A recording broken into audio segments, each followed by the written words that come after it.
আসসালামু আলাইকুম ওয়া রাহমাতুল্লাহ।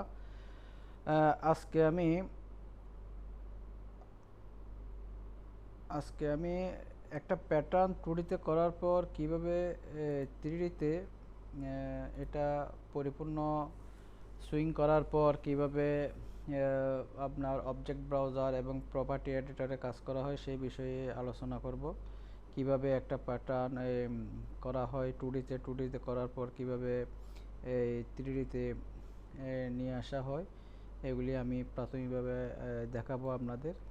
তো আমি প্রথমে একটা অ্যাভাটার নিই। অ্যাভাটার না নিলে এটা বোঝা যাবে না, যেহেতু আমরা সিএলও 3D তে কাজ করতেছি। অ্যাভাটার আমি প্রথমে একটা ফিমেল অ্যাভাটার নিই। অ্যাভাটার নেওয়ার সময় এখানে অ্যাভাটার চুজ করার পর ডবল ক্লিক করলে অ্যাভাটার আসবে, অথবা রাইট ক্লিক করে আপনার অ্যাড টু ওয়ার্ক স্পেস দিলেও অ্যাভাটারটা এখানে চলে আসবে। তো অ্যাভাটার শো করতেছে এখন। তো অ্যাভাটার এখানেও 3D তে একটু শেপ দেখাবে, যেহেতু প্যাটার্ন করব আমি 2D তে। 3Dর অ্যাভাটারটা এখানে একটু হালকা শো করবে প্যাটার্ন করার সুবিধার্থে। তো আমি প্রথমে এখানে আমি 2D উইন্ডো রাখি।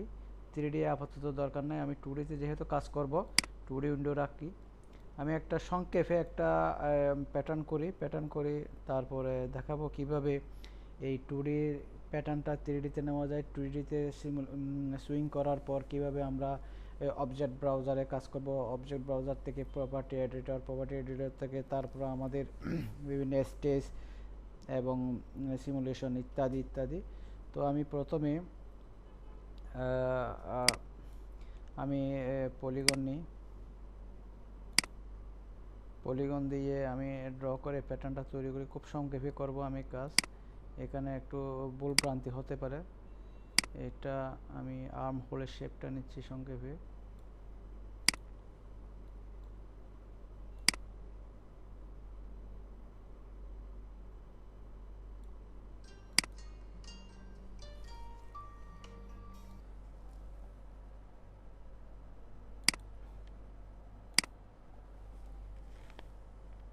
তো এটা আমি একটু কার্ভ করব, বি সংক্ষেপে বি দিলে এটা যতটুকু করা যায় আর কি। তো এটা সিমেট্রিক প্যাটার্নও করা যায়, আবার কপিও করা যায়, আবার ফোল্ড আনফোল্ড দুটোটাই করা যায়। চাইলে এটা কপিও করা যায়, আবার আপনারা চাইলে আনফোল্ডও করা যায়, আনফোল্ড সিমেট্রিক এডিটিং উইথ সুইংও করা যায়। তো আমি এটাই দেব, অথবা চাইলে আনফোল্ডও করা যায়। এবার 2D আমি 2D থেকে আমি 3D এটা নিয়ে যাব। এটা আমি কপি করব একটা ব্যাকের জন্য।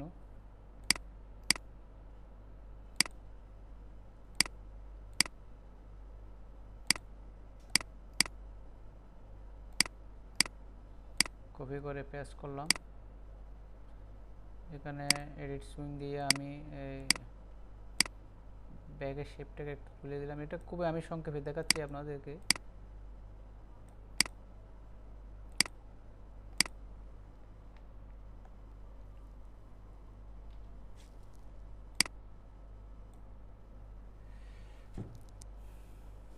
এটা স্ক্রল বার দিয়ে আমি রাইট ক্লিক করে এটা আমি ড্র্যাগ করলাম, প্যাটার্ন পিছনে নিয়ে গেলাম। এটাকে গিজমো বলা হয়। এই গিজমোর সাহায্যে আমি রোটেট করলাম, আর একটু কাছাকাছি আনলাম, যেহেতু আমি সুইং করব।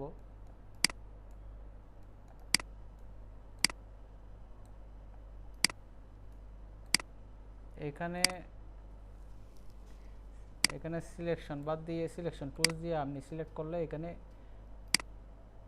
গিজমো শো করবে। এই গিজমোর চতুর্মুখী ব্যবহার আপনারা দেখতেছেন। এই গিজমোর এই বৃত্তটা আপনি যেদিকে ঘুরাবেন সেদিকে ঘুরবে প্যাটার্ন। আবার এই অ্যারো দিয়ে আপনি অ্যারো চিহ্ন দিয়ে আপনি চাইলে অ্যারো চিহ্ন বরাবর যতটুকু পারেন সে ততটুকু নিতে পারবেন।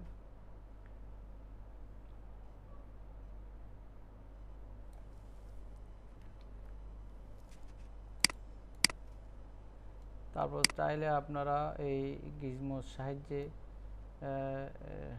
লেফট রাইটও করতে পারেন, প্যাটার্ন সরাতে পারবেন।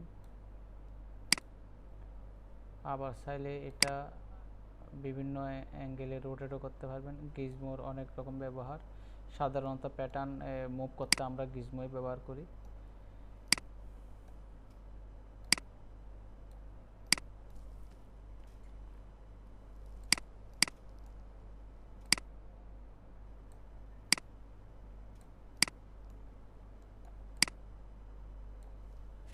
এখন সংক্ষেপে আমরা এখানে সুইং আছে, এখানে চাইলে আমরা 2D দিয়েও সুইং করতে পারি, 2D তেও সুইং করতে পারি।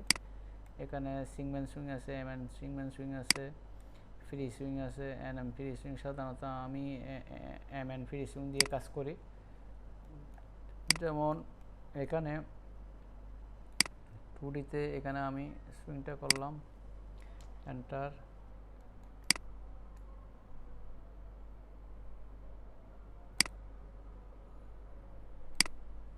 এন্টার। এটা এখানে 3D তেও শো করতেছে। আবার চাইলে এটা আমি 3D তেও করতে পারি, 3D তেও করা যায়।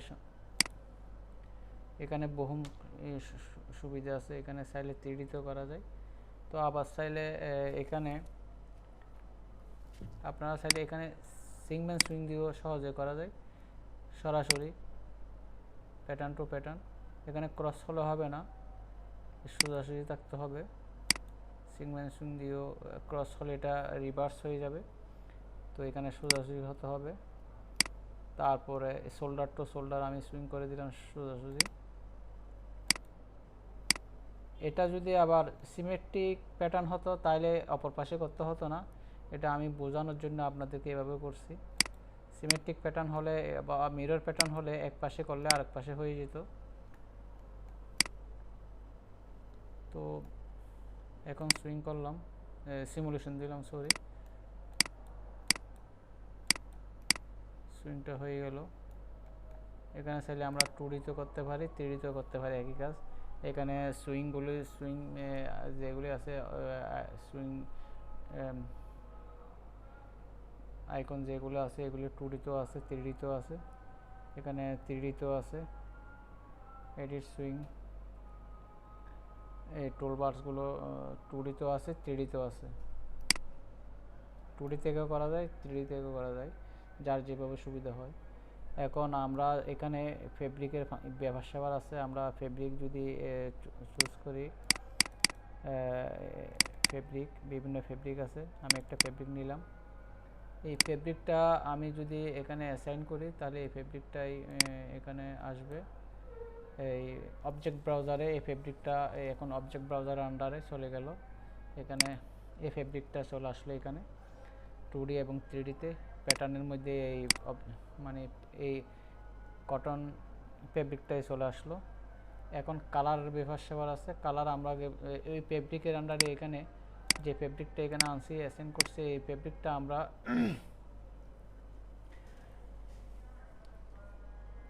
প্রপার্টি এডিটর থেকে আমরা কালার নেব।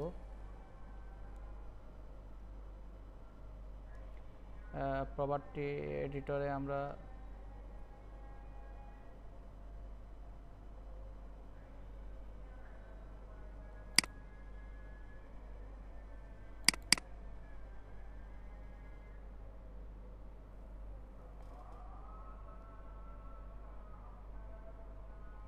এই টেক্সচারে যেতে হবে। টেক্সচারে গিয়ে প্রপার্টি এডিটর, প্রথমত ওই আমরা যে ফেব্রিক সিলেক্ট করলাম, প্রপার্টি এডিটরে গিয়ে ওই ফেব্রিকের আন্ডারে আমরা ওই ফেব্রিকের উপর কালার চুজ করব। এই টেক্সচারের মধ্যে আমরা ওইটা এখানে অফ থেকে অন করে দেব।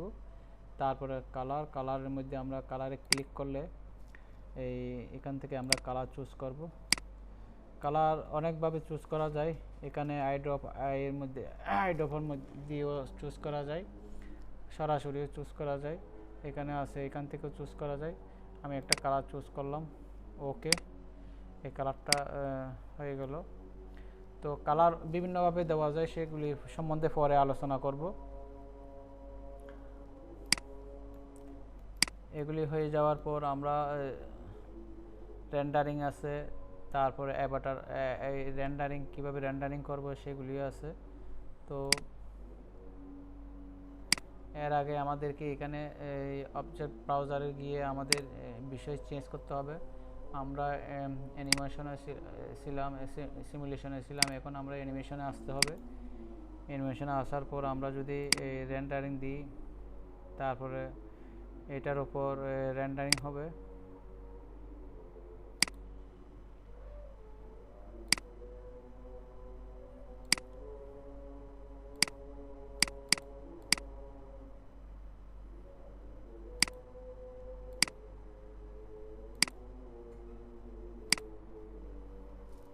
এখানে আমাদের স্টেজ নিতে হবে।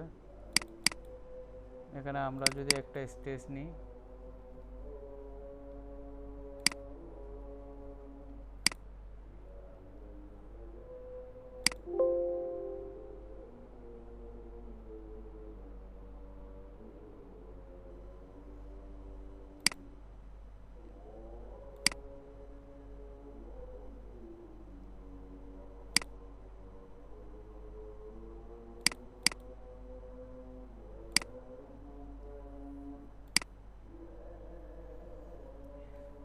স্টেজের বিভিন্ন রকমের কাজ আছে। স্টেজের আপনার লাইটিং কাজ আছে, তারপরে স্টেজের বিভিন্ন অ্যাঙ্গেলে সাজানোর কাজ আছে, অ্যাভাটারের পজিশনের কাজ আছে, তারপরে উপরের লাইটিংয়ের কাজ, ভলিউমের কাজ, তারপরে কিভাবে রেন্ডারিং হবে সেগুলি, কত মিনিট করবে, এগুলি সম্বন্ধে পরে আলোচনা করব।